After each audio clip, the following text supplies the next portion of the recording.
What is going on, good people? And thank you for tuning in to another glorious episode of the Man Up Real Talk podcast. I'm your host with the most, Mr. Michael Wiley, saying greeting and salutations. Really, I'm responsible for. All right. Oh man, listen, I want to thank all of y'all for all the likes, shares, clicks, and downloads, and whatever it is that you do to support this podcast, because we know that had it not been for you, wouldn't be no us. So we greatly appreciate it. Now, for all you all that's joining us for the first time, we say welcome. And for everybody that's coming back for a second helping, we say welcome back. Because your boys is back on the air with the Man Up Real Talk podcast. Jasmine, I haven't even started giving away anything yet. It's a podcast for the people. And joining me as always is my right hand man, my partner in crime, Mr. Pines, aka Mr. Classic, aka Triple OT, who's always in the building. What's going on, fam? What's going on, brother? How you doing? I'm doing great, sir. It's another Tuesday. It's another Man Up, and yes, sir. Look, I'm excited. Look, dude, this month has been fantastic. Oh, we've been killing the game this month. We've had some great shows. We had Pastor Razor on in the beginning of the month. He talked about being biblically black and blessed. We had Mr. Knowledge himself. Yes, we had Eddie K. Phillips. He was talking about the impact of blacks in cinema. Then we had the Pritches on last week. They were talking about the impact of blacks in media and social media. Man, look, I enjoyed them, man. I got the greatest keyboard player in Chicago tonight. They gave me a word last week, man. And we got somebody special tonight, man. I've been knowing this guy for a while. And it's crazy when I think about how long I've been knowing him. And we're going to bring him on in a few minutes. Listen, guys, I want to thank y'all. Last week was probably one of the most shared shows I think we had. We had like almost like 40 shares. Yeah, I noticed that too. So listen, if you all don't mind, if you all can do that again, please take 10 seconds out of your time and like and tag and share this video. This is how we grow, people. This is how this stuff gets built. You know, stuff don't go viral if people don't share it. I ain't expecting to go viral. But I definitely know that we can reach more people if you all would just do us that favor and share this video. I would greatly appreciate it. And if you don't follow us on social media, and if you feel inclined to, please do so. You can follow us on YouTube and Instagram and Twitter and TikTok and all that stuff. We growing on TikTok. We almost got 3,000 followers on TikTok now. And Mike, come on, man. You got to show me how to do a video. I'm gonna come over there one day. You got to show me how to do a video. You know I don't know how to do that stuff, so you got to show me how to do it correctly. It's not hard, Phil. You download the app and you press record. No. All you got to do, son. I want to do it with you. All right, we'll have to find some stuff to do. Yeah. And you're going to have to be flexible, dog. You can't be too cool with that stuff, though. Because, see, I be like, I feel we're going to do this, and then I'm going to throw the banana, and then you be like, Mike, I don't do that. And see, you got to be flexible. I'm trying to grow our brand, dude. Like I told you. All right. Okay. I'm at the age now where I want to be corny. I ain't got nothing to prove to nobody. Ain't got nothing to prove. That's what I said. Nothing to prove to nobody. All right, we're gonna work it. We're gonna work it. Look, listen, guys. Today's free giveaway day. That's right. Free giveaway. We're gonna give away another one of our wonderful t-shirts that you can add to your own t-shirt collection. All you have to do is stay till the end of the show. Yes, sir. That's all you gotta do. And you have to type in #Razor Sharp with no E. That's one word. #Razor Sharp. Razor Sharp. No E. And if you put that in the chat, that will automatically register you for the giveaway at the end of the show. Listen, I don't want to delay this any longer because we got my man waiting in the wings. And Jasmine said cornball for life. Listen, and I apologize. I normally give a shout out to all my peoples in my chat. Let me just say what's up to all my peoples out there. Mitzi, I say hello. Missy is always the first one, Mike. I love Mitzi, you, Missy. Always first one. Love me some Mitzi. Jasmine, I say hello. Christine, Jasmine, what's going on? Much food Sunday, it's ridiculous. I know. My darling Elena, God bless you, my sweetheart. Jackie is in the building, and everybody else. Even if you didn't comment and you're watching or you watch this later, we appreciate y'all and thank y'all for tuning in. So listen, this guy I'm about to bring out, I've been knowing him, man, for a while. Probably more than, it's been over 20-something years.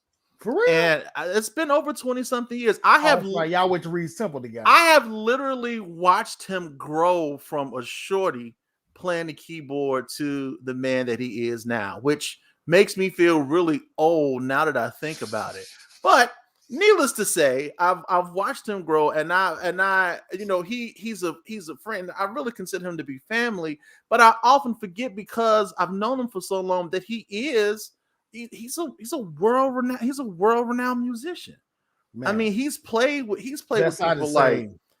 people like Jill Scott and Al Angie Jarreau. Stone. He's played with Angie Stone. I mean, he's produced stellar winning groups. He's played with Twister. I mean, this dude, listen, he got a resume. And I often forget that he is that guy sometimes because it's like, it's just Lennard. He that dude with that keyboard, though. I ain't gonna lie. He that dude. He's real good, you all. Lennard is like real good on the keyboards. He's definitely he's definitely one of, if not, I would go as far as saying if he's not top 5 in Chicago, it's a problem. He's first on my list. That's all I'm saying. I don't care who else if on he that. ain't top 5. It's the Razor Keys is first on my list. Just saying, he got to be top 5, top 3 even. If he ain't the top 3 in Chicago, it's an issue. But anyway, I want to present to some and introduce the others. No other than Mr. Lennard Razor. What's going on, my friend?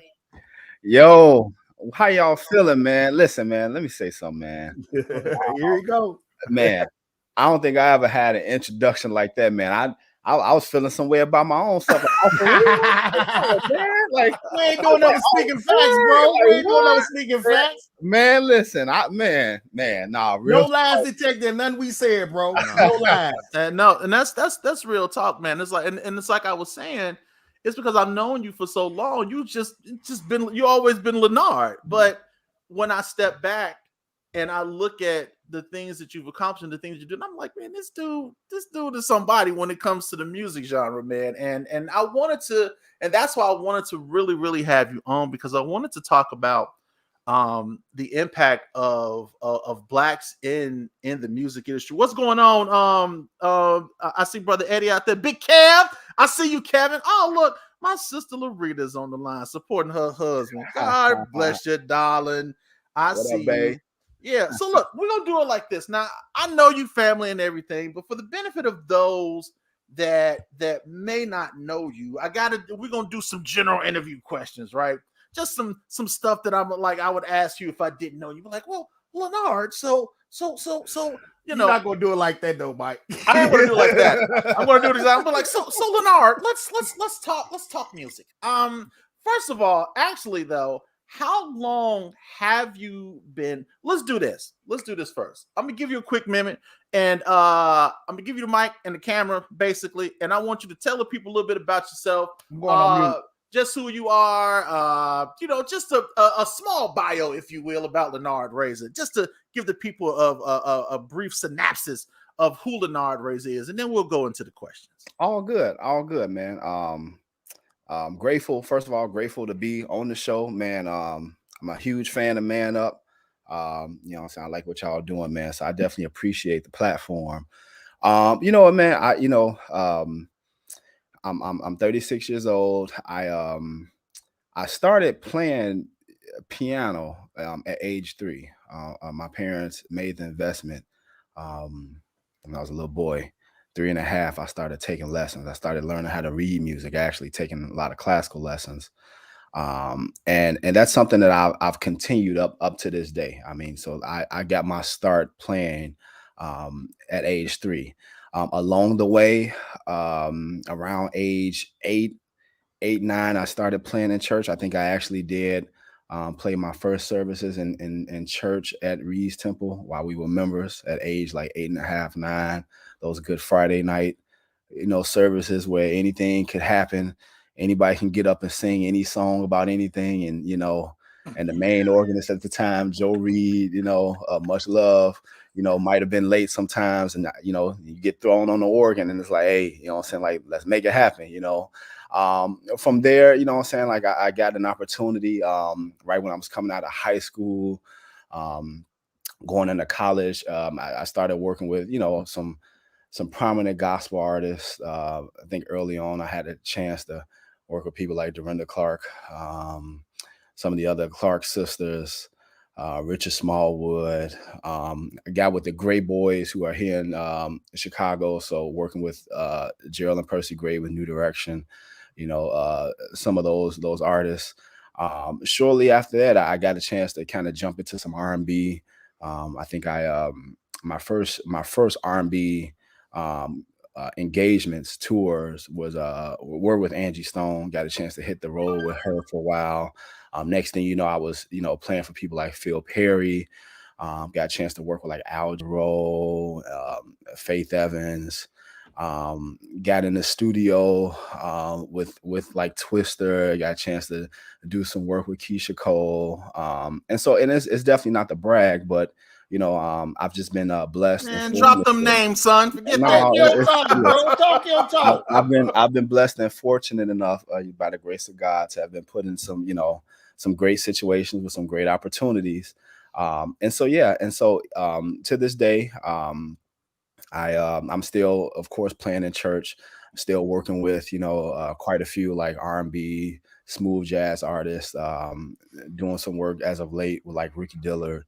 A couple other people, some studio work, of course, getting into some other production. I've actually kind of started getting somewhat into some real light film and commercial production. Something I'm actually looking forward to indulging in more. It's always been something that I've wanted to do for a while. And so I've actually had the privilege of putting together like some audio, some tracks for like, some small commercials, some things for Jeep. And so the whole idea is that, you do these things, hoping that one day they'll get picked up, by like a major brand or something like that. And you just never know, what doors are open and allow, whatever you're working on to get, publicized. And so that's a lot of what I'm doing today. But yeah, I've definitely over the years been like I said, blessed and able to share, stages with a lot of people, with a lot of major artists, a lot of, local artists. And it's been quite a ride, man.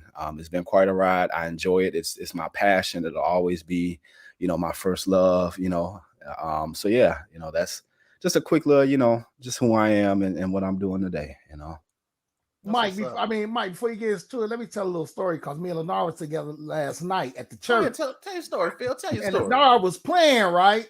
Mm-hmm. And the spirit was in there, and I don't know what he did. He did something he made some little and it's like it went up. The whole church, I'm talking about folks run up down the aisles, and I'm talking about passing out and everything. I had to go turn the heat off. It got so much in there.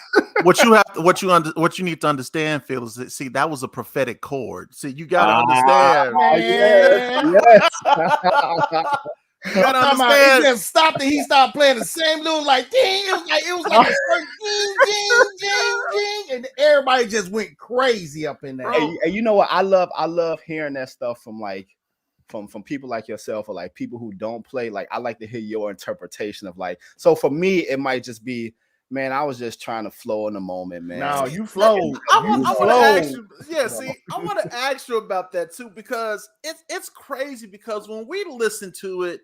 It's like, first of all, I'd be like, I don't know what's going on, but I really, really like it. Because you do some stuff, you be like, and be like making all these warbling sounds, but it all fits some kind of way. And I want, because I'll say this, like, when I do praise him, and sometimes you, Lennard, you know exactly where I'm going with this. You can be singing and singing and singing, and you be thinking, like, are the people even receiving what I'm doing? It's like, do they eat?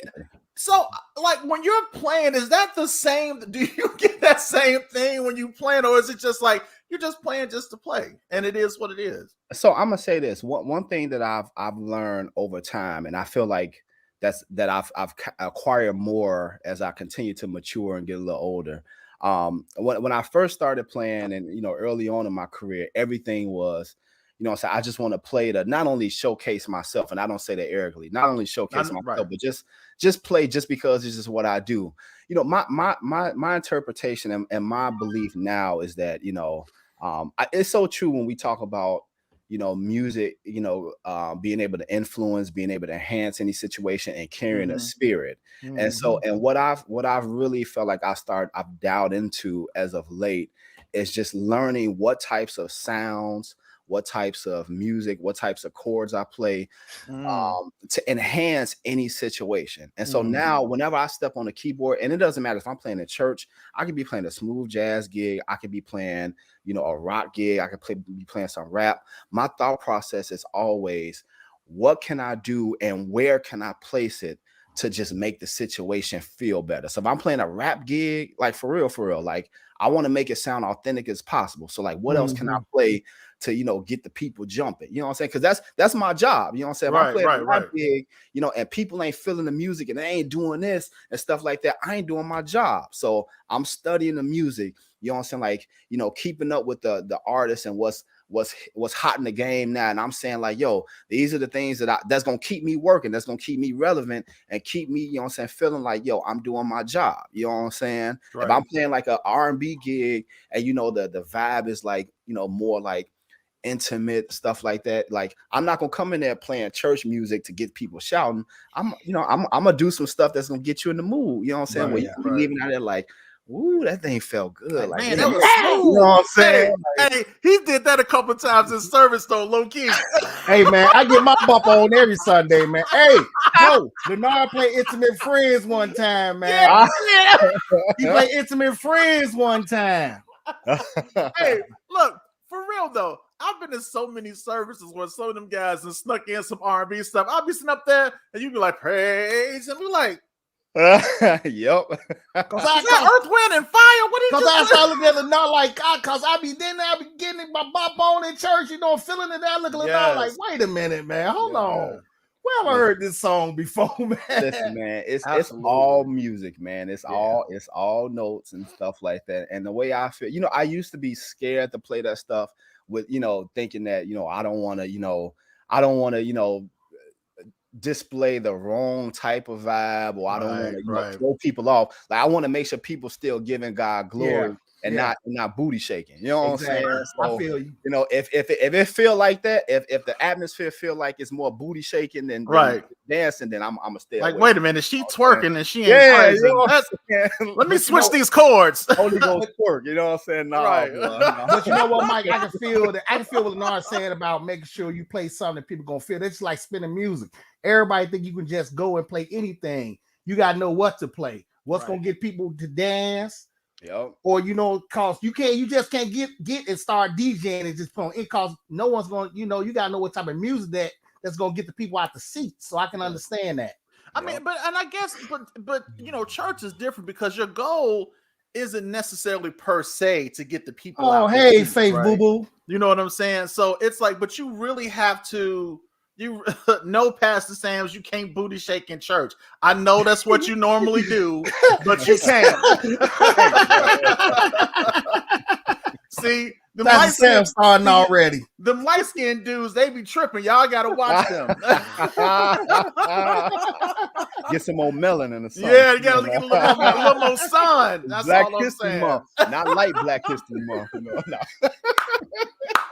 It's all good. We all family. Woo, that's my guy. I love me some Pastor What's going Sam's, on, man. Pastor Sam? Yes, sir. Listen, Man Up Real Talk with special guest Lennard Razor. We talking about the blacks in the music industry. Listen, guys, I'm giving away a t-shirt at the end of the show. All you got to do, you ain't got to pay for shipping nothing. Nope.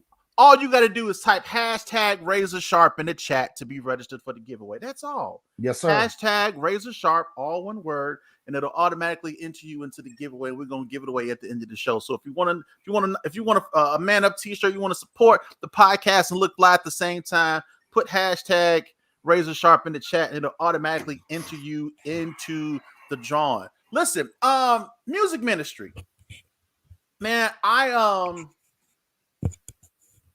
can say for myself that was what drew me into church, because I just wanted to sing with my guys at the time, because we had a little group, and if you want to call it that, but that was something that kind of that brought me into church. But once I got into church, it kept me, right, and it's because it was something about the music ministry that I learned and I respect so highly, and it's because you, like you were saying earlier, people need to understand the power that music have, right? And I remember it was this song that Marlo had wrote. God bless his soul. And it was with, when he was with and it was for, I think it was for Praise 2, because I was singing Praise 2 for a minute. And it was called Music Ministry. Talking about Marlo Cribbs? Yes. Yeah. And man, that song spoke to me so hard, man. And I was just like, this is what it's really all about. And then I learned a lot of that while I was at Reed's Temple singing in the choir too.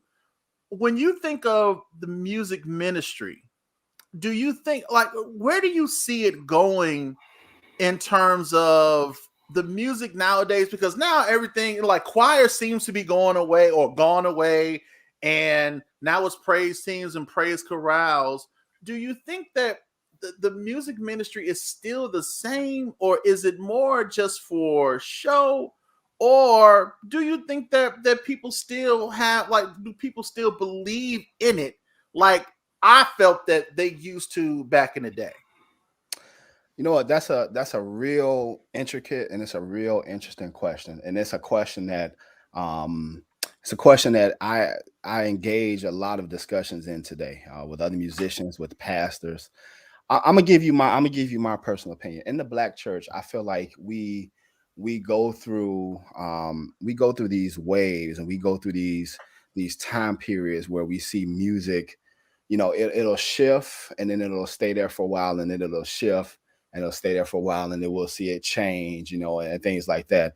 And so I really feel like, let's black traditional music, church music, got its origins from like ragtime and blues. If we want to draw the origins like way back to like early 20th century, like early 1900s or whatever. And so when you listen to a lot of traditional church and gospel music, it's really similar to, like, some blues, what I'm saying, some ragtime, some blues, some kind of, New Orleans jazz stuff. And it's evolved, of course, in its own way, but it definitely draws its origins back to that.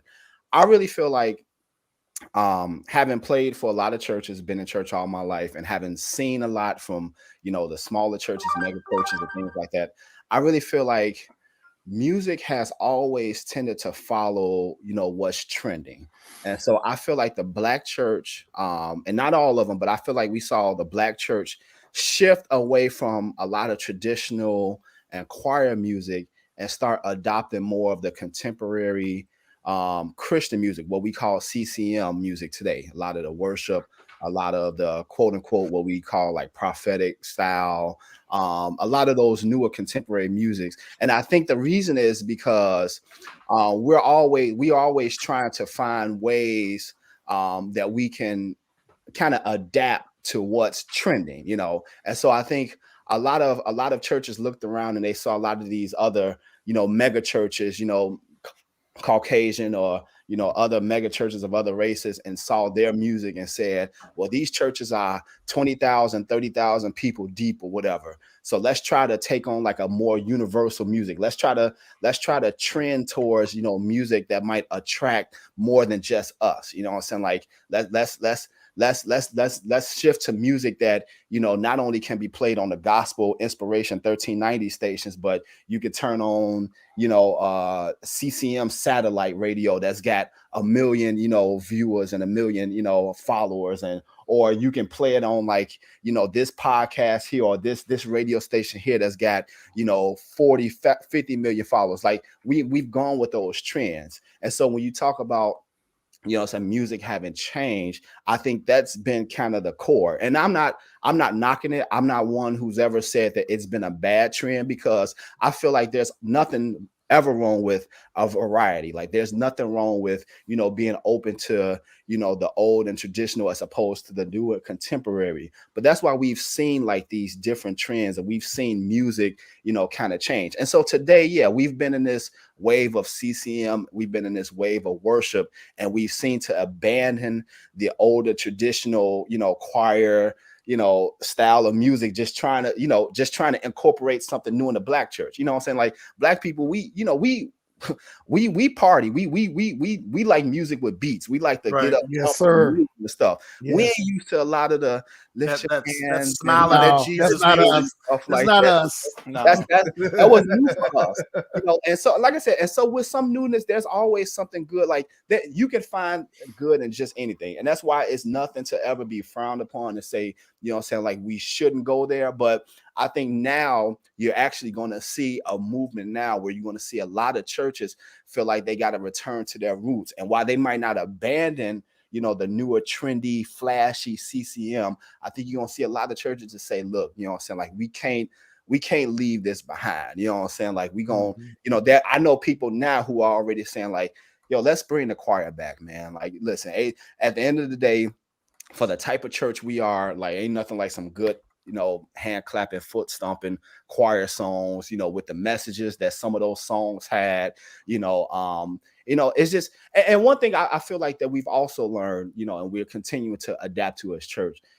You got to know your congregation, right? If your congregation is, you know, 80-90%, you know, 60 and older, well, chances are today's music probably isn't going to move them as much as, you know, yesterday's music might. And so, you know, you have to find a common ground between being progressive, but, you know, try not to, you know, disconnect your people from your ministry, you know. So you always want to still make sure that you're finding ways to, you know, stay connected with your audience. So there's a lot that comes into play when you start talking about, you know, music, the way it's changed and things like that, and what we're doing in our churches today. But there's no doubt that Black music, like what we're doing now, we're definitely more open now. Now we're taking forms of rock, you know, we're creating songs that's got rock styles, you know what I'm saying, jazz, you know what I'm saying, like a little bit of everything, trap, you know what I'm saying. It's like a big thing now, you know what I'm saying, and the young people love it, you know what I'm saying. So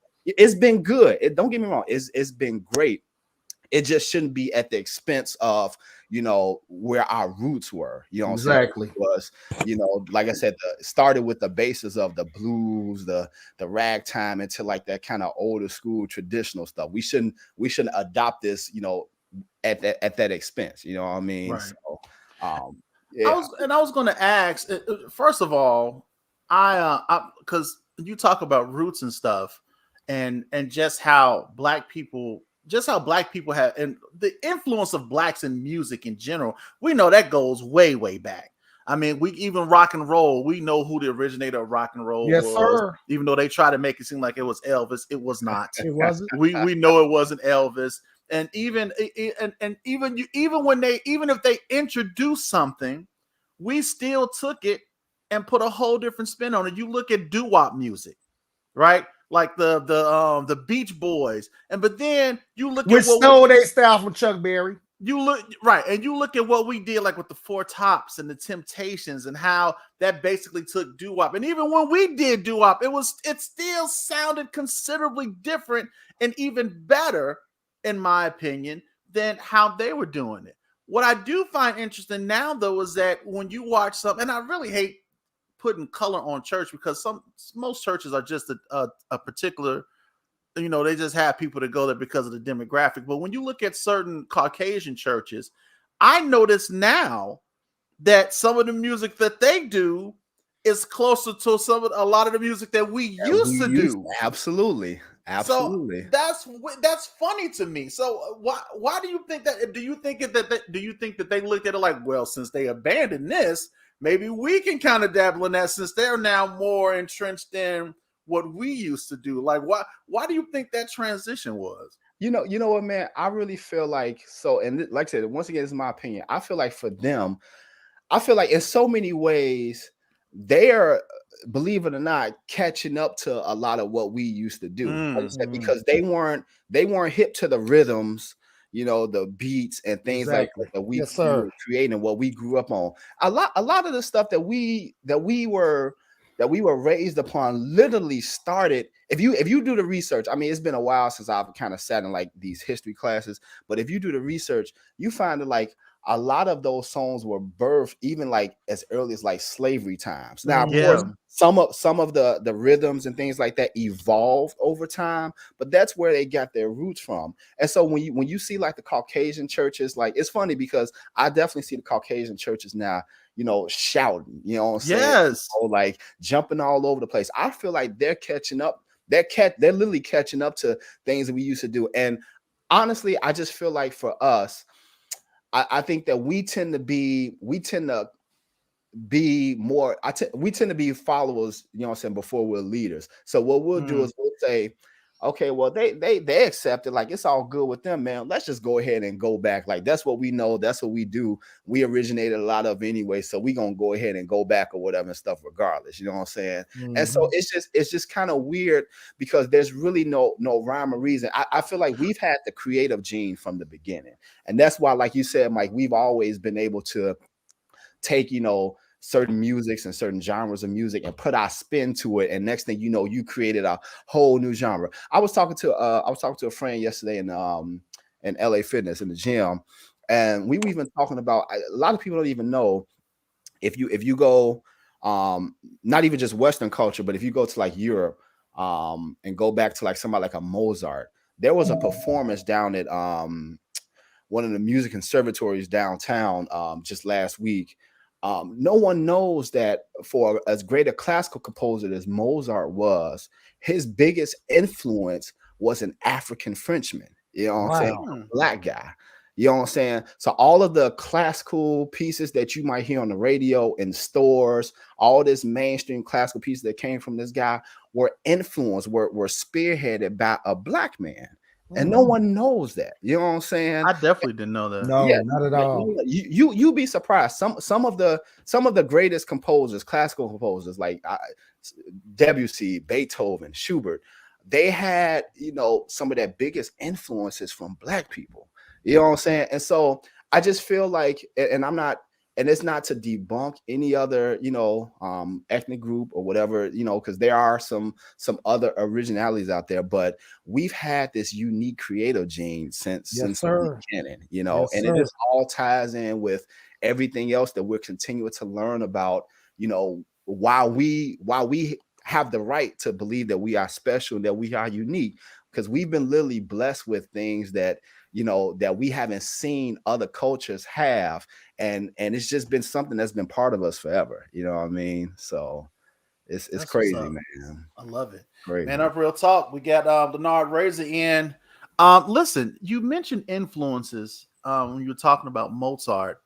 Who were some of, when you look at your musical career and just who were some of your influences? Like who did young Lennard look to when he was coming up and said, man, I want to play like him, or I want to do what he's doing? Or, you know, did you just say, whatever, I'm just going to be my own person? Like who were those people that influenced you when you were coming up? Absolutely, man. Coming up, man, I was just, you know, it was just all piano for me. So, you know, when I got older, you know, it's funny because, so actually, you know, growing up in church, there was always like a, you know, kind of like a side eye on like what types of music, you know, you can listen to and stuff. Right. We know that. Thank God, you know, my parents, you know, my father, my mom, they were kind of with it. They were down with the program. You know what I'm saying? It's like, hey, you got to expand your horizons. Right. We're gonna bring you home some jazz. We're gonna bring you home some this, you know, some of this. Listen to this or whatever. Like, don't tell nobody. But yeah, you know what I'm saying. You know what I'm saying? So with that being said, though, man, I used to I was a huge like Art Tatum, Oscar Peterson fan, and what always stood out to me about those piano players were the finger speed. Like, you know, as a musician, you know, you can always appreciate just the technique of being able to move super fast up and down the piano and super accurate, you know what I'm saying, not sounding like a bunch of gibberish. So those guys were my biggest influences. As I got a little older, I started really getting into people like George Duke. You know, yes, sir. Not even just for the playing, because he's a master player, but his composition was off the chain, man. Like, you know what I'm saying? And I gotta, you know, became a big fan of his music. You know what I'm saying? Like, you know, I still work with Mike Manson, bass player, who was, you know, who was real good friends with George Duke, and he toured with him, played with him, and everything like that or whatever. And so I became hip to people like him. I definitely, you know, once I get to the age of some of these other guys like Prince, you know what I'm saying, huge fan. Producers like Rodney Jerkins, Dark Child, you know, producing a lot of everybody, man. I used to love, you know, I love his music, you know what I'm saying, like Timberland. Man, I mean, the list just goes on, man. But I think those my first major like influences, you know what I'm saying, as a piano player were people like I said, Oscar Peterson, Chick Corea was a Latin pianist, but one of the best to ever do it, you know. Art Tatum, you know. Yeah, man, those are my biggest influences coming up, you know. In gospel music, if we want to go to, you know, when I got in church, growing up Kojic, you know, I definitely, you know, Ed Showers was you know, like, man, legend, still is legend, man, the king, you know what I'm saying. People like the late Cornell Thigpen, and then Steve Harrison, who's still alive, you know. Some of my biggest, you know, influences in church music, you know what I'm saying, just kind of, you know, Joe Reed from Reed's Temple, you know what I'm saying, like he definitely was one, you know, when I got the Reeds, you know, kind of took me under his wing and, you know what I'm saying, helped me come along, you know what I'm saying. So yeah, those are my people from the beginning, you know, easily. That's what's up, man. So let me ask you this. Are you classically trained? I am. Really? I am DePaul University degree and everything, man. Like I said, I started taking classical lessons when I was about 3.5.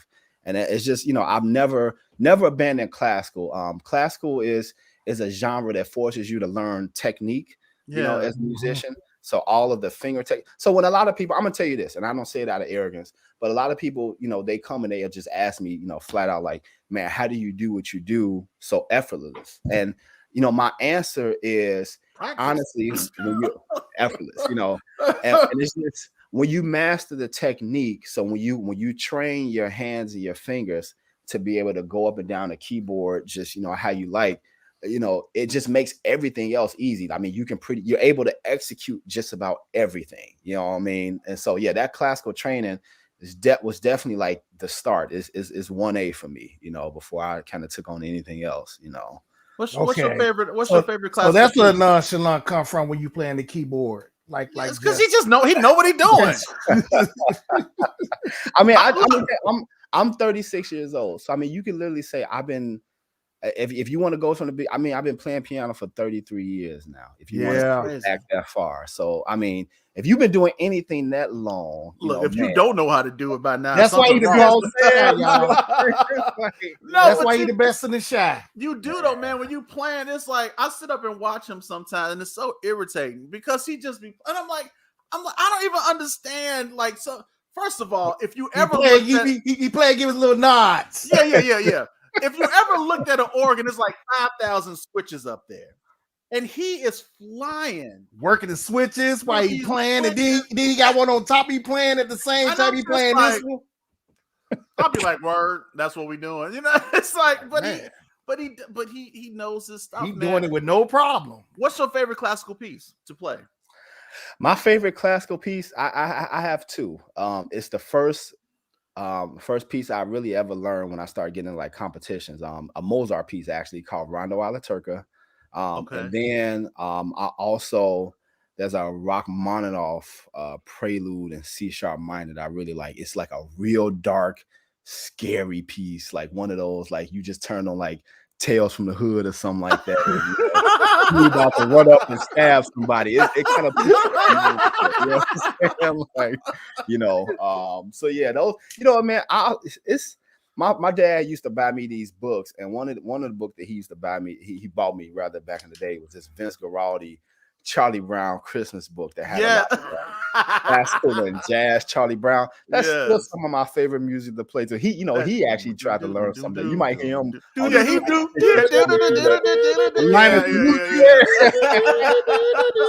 Pastor do try to play that every time. He be trying to impress people with the Charlie Brown chords. He got like a good 2 pieces that he can play for you. You know what I'm saying? Do you know Moonlight Sonata?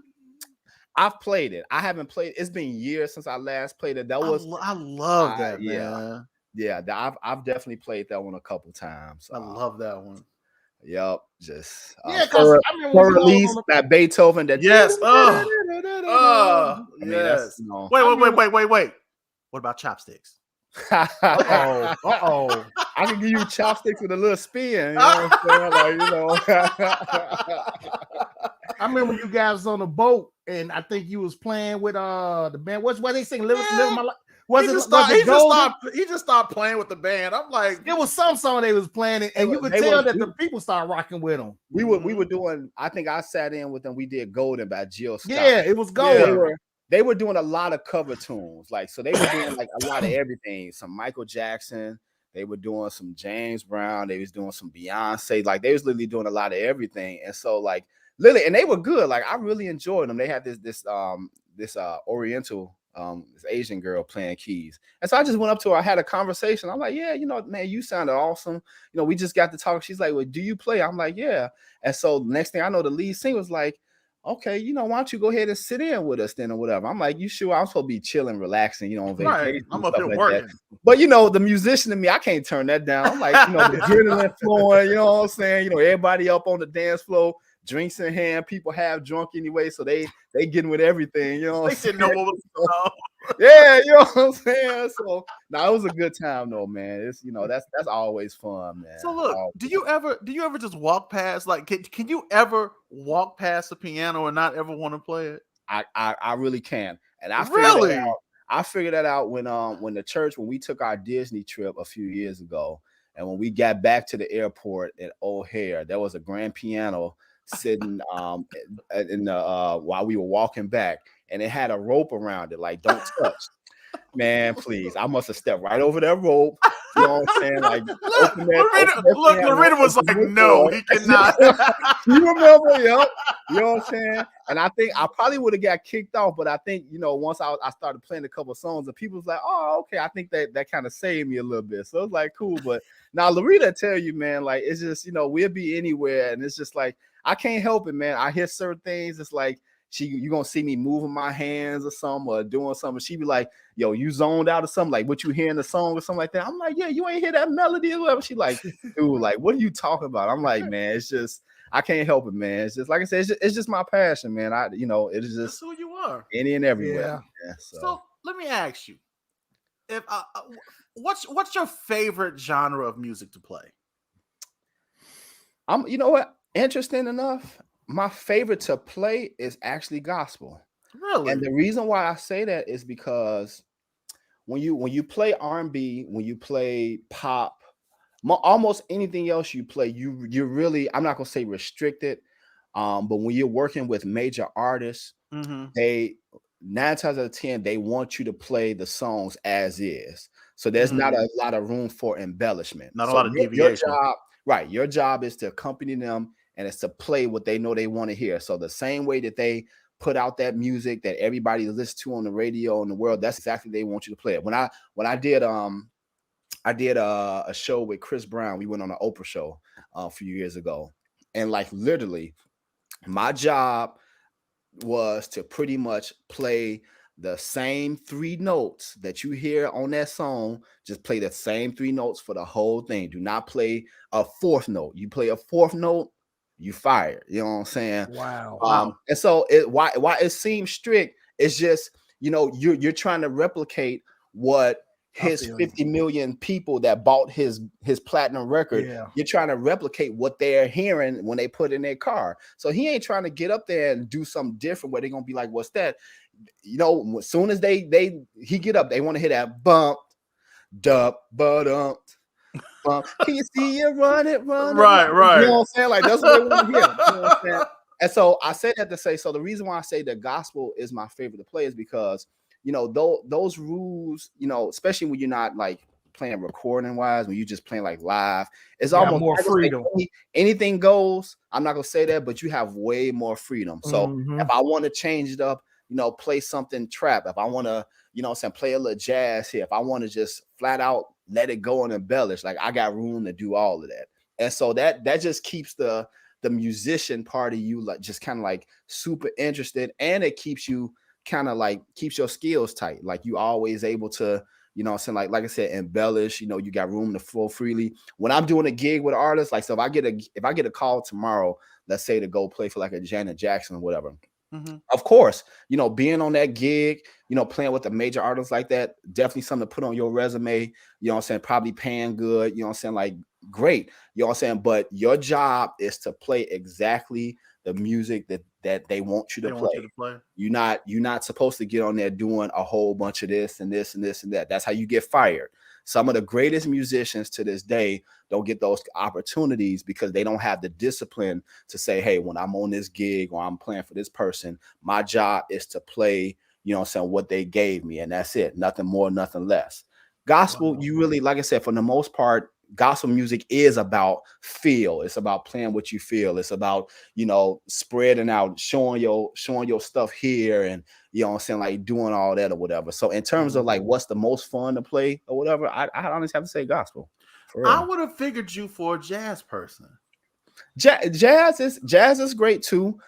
Jazz to me is still overall, depending on what type of jazz you're playing. Like if you is it restrictive? Is it more restrictive than gospel? It's a little bit. So in jazz, the one thing about jazz is like there are playing times where you can solo and do your thing. So if you ever listen to jazz music, you're here like if you listen to, you know, like some old Ella Fitzgerald, some Natalie Cole, you know, some of these other people that have hit Charlie Parker, whatever.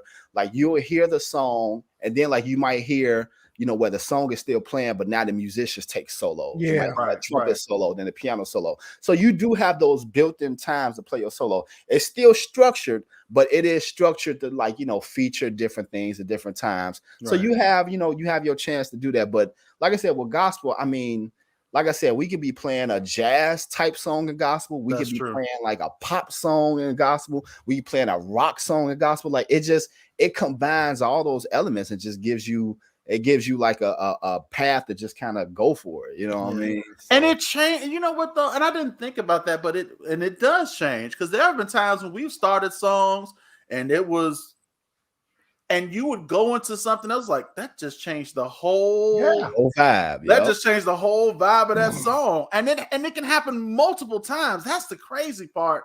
But also, I think it's one of the great parts about gospel music too, is that it's not as, and I didn't think about that, but now that you say it, it's got not more as freedom. Restrictive. Yeah, he got way more freedom. You can have one song and have 4-5 different vibes in that one song, depending on how the leader of that song is going. The musicians sometimes take it in a whole different direction, and it'll change the whole feeling, man. The whole, and I mean, even the service, the whole feeling of the service can change just with a shift. I mean, it's I dig it, man. I love that. Absolutely, man. So let me ask you this.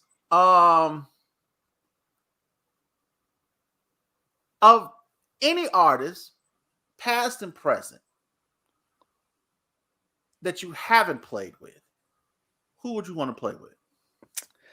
Well, you know what, man? I'm gonna tell you this. I'm gonna give you some people. Well, so the obvious ones for me are like Prince, Michael Jackson, two of my forever idols. I heard Mike wasn't no joke though in rehearsals, man. I've heard. I know. Lord, I know Tito. I know people who work with him who said the same thing. So yeah, absolutely. Yeah, he was a heavy perfectionist. Yeah, man. You know, one person I've always said I wanted to work with if I had the chance, because I really enjoy her music for some reason. Call it out or not, is Janelle Monáe. I'm a fan. I'm a fan. I've live and, you know, studio wise, like I'm just a fan of Janelle Monáe. I love to do some stuff with like Jill Scott, you know, which I actually had a chance to a while ago, just some things contractually didn't work out or whatever. But she's another one that's on my list. Another dope one. Another dope one. I didn't like Janelle Monáe at first, but she kind of started growing on me. She got some good music. It's like you have to really like. She didn't grab me like right off the bat at first, and then I was like, "What's up with all this black and white?" And then once I got past that and started actually listening to the music, I was like, she's not man. Bad. Like for real. I love to if I had a chance to work with somebody like a Phil Collins. I mean, that's like like mainstream, man. You know what I mean? And honestly too, I think if I had a chance to work with like a major country artist too, that's something I would be interested in, just to get the feel and just to really indulge in, you know what I mean? So yeah, man, I got a few things on my list. We'll see what happens. You know what I'm saying? So, you never know. That's what's up. So if Lennard Razor wasn't playing music, what would he be doing? You know what, man? Probably more heavily indulged in technology, which I am now. I am still a technology director or whatever, but outside of music, I really do enjoy just I just enjoy the flashiness of gadgets and gadgets. You know what I'm saying? So I love buttons, computers. Yeah, you know what I'm saying? Seriously, you know what I'm saying? I like to be able to push buttons and see things work. You know what I'm saying? I like when things break and then I got to figure out how to fix them. It's just get my blood flowing, get my mind just pumping. You know what I mean? So. Yeah. You know what I'm saying? Like I would definitely be probably more all in, just doing whatever. I'm actually, on the side, I'm kind of getting more into like, cyber security right now, because that's such a huge big thing, man. It's a big, and it's growing every year. Every year. It is. All right. So what accomplishments or what do you see yourself achieving musically or in your career within, say, next 5 to 10 years? Where do you see Lennard Razor? You know what, man? So for me, there's some things that have been on the back burner that I'm definitely, just trying to get off the. You mean like my project? No project, but how about start with my own? Like, yeah, dude, you've been playing, man. I have been playing, like just out of from my own ideas, from my own mind, like, you know what I'm saying? Like it's just something I've been sitting on for the longest, and it's just been on me to just go ahead and start getting some music out there. And I just got so many ideas, like instrumental, vocal, just so many things. And, one of the things that I've always struggled with was just like, where do I start? Because it's just like a whirlwind of things that I want to do. But the whole idea is just to go ahead and just get started somewhere, and it'll continue to come. You know what I'm saying? So man, that's kind of like my utmost to do. Just it's I got to do it. That's kind of my main focus right now. Yeah. A lot of people don't know, but Lennard was actually, when I first started the podcast, he was one of the original members. And when we started it, and he was one of the ones that was like, just do it, just start it. So now I'm returning the favor, sir. That's right. Just start it. Because look, you never know what's going to come out of it. But if you don't ever do it, that's right, nothing to come out of it. You know what I'm saying? So I already told you, I got 16 hot bars for you, Lennard. At least 16.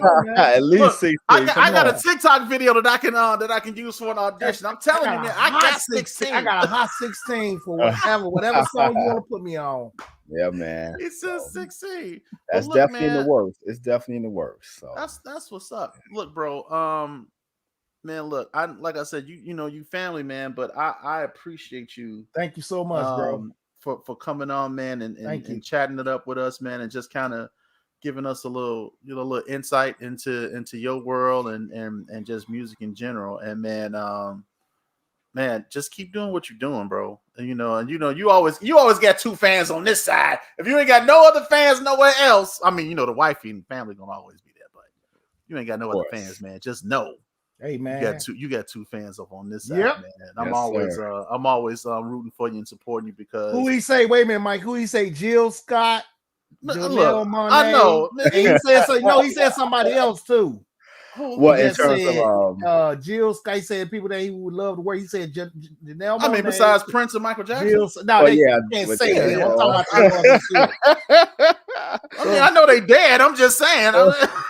If Jill Scott, Janelle Monáe, if this video make it to you anyway, anyhow, hottest keyboard player in the shack. Yeah.